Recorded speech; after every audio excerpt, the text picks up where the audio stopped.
ଆପଣଙ୍କର କେତେ ଗତ ବର୍ଷ ହିଁ ଆମର ସବୁ ଚେଞ୍ଜ ହେଇଛି ରେଟ୍ଟା ତାର ଆପଣଙ୍କର ଶସ୍ୟ ନଷ୍ଟ କଲେ 10,000 ଥିଲା ହେଇଗଲା ହେଲା ରଖିଲେ।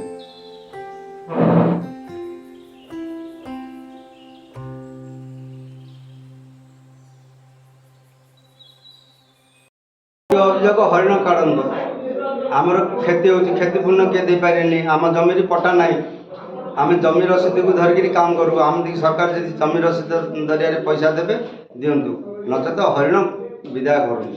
ଏବେ ଏସିଏଫଙ୍କୁ ମିଶିଲେ ଦାୟୀପତ୍ର ଦେଲେ କ'ଣ ପ୍ରତିଶ୍ରୁତି ଦେଲେ?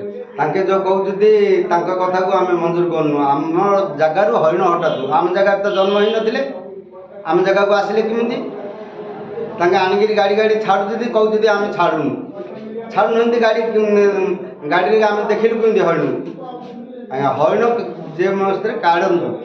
ଗାଁ ଲୋକଙ୍କ ଅଭିଯୋଗ ଥିଲା କି ସେମାନେ କୃଷ୍ଣସାର ମୃଗର ସ୍ଥାନାନ୍ତରଣ ଚାହୁଁଛନ୍ତି ସେ ଚାହୁଁଛନ୍ତି କି ତାଙ୍କ ଏରିଆରୁ ତାଙ୍କ ଗାଁ ପାଖାପାଖିରୁ କୃଷ୍ଣସାର ମୃଗକୁ ହଟେଇ ଦିଆଯାଉ ଯେଉଁଟାକି ସରକାରଙ୍କ ବ୍ୟବସ୍ଥାରେ ସେମିତି କିଛି ନାହିଁ। ଆଉ ଗୋଟେ କଥା ହେଲା ଆମେ ଗ୍ରାମବାସୀ ହିସାବରେ ଆମେ ନିଜକୁ ଗର୍ବିତ ଅନୁଭବ କରିବା କଥା ଯେ ଆମ ଅଞ୍ଚଳରେ କୃଷ୍ଣସାର ମୃଗର ସଂଖ୍ୟା ବଢ଼ୁଛି।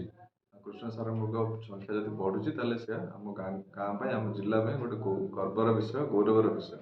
ସେଥିପାଇଁ କୁହାଯାଏ କି କୃଷ୍ଣସାର ମୃଗ ହେଉଛି ଗଞ୍ଜାମର ଗର୍ବ ଆଉ ଗୌରବ। ଆଉ ଯେଉଁ ଆପଣ କହିଲେ କ୍ଷତିପୂରଣ ବାବଦରେ ଆମ କ୍ଷତିପୂରଣ ବ୍ୟବସ୍ଥା ଜଙ୍ଗଲ ବିଭାଗ ତରଫରୁ ବହୁତ କିଛି କରାଯାଇଛି। ଆମେ ତା ସଂଖ୍ୟା ବଢ଼ାଇବା ପାଇଁ ତାର ଆକ୍ସିଡେଣ୍ଟକୁ କମାଇବା ପାଇଁ ଆଉ ତାର ରୋଗ ଯେଉଁ ବ୍ୟାପୁଛି ତାର ଗୃହପାଳିତ ପଶୁଙ୍କ ଠାରୁ ସେସବୁ ପାଇଁ ଅନେକ ବ୍ୟବସ୍ଥା କରିଅଛୁ। କ୍ଷତିପୂରଣ ବାବଦରେ ଏକର ପିଛା ଆପଣଙ୍କ ଶସ୍ୟ ନଷ୍ଟ ହେଲେ ବର୍ତ୍ତମାନ ସରକାରଙ୍କ ବ୍ୟବସ୍ଥା ହିସାବରେ 20,000 ମିଳୁଛି ଏକର ପିଛା। ଆପଣଙ୍କ ଯଦି କ୍ୟାସ୍ କ୍ରପ୍ ଅଛି କିଛି ତାହେଲେ ଆପଣଙ୍କୁ ଏକର ପିଛା 25,000 ସରକାରଙ୍କ ନିୟମ ହିସାବରେ ଦିଆଯାଉଛି।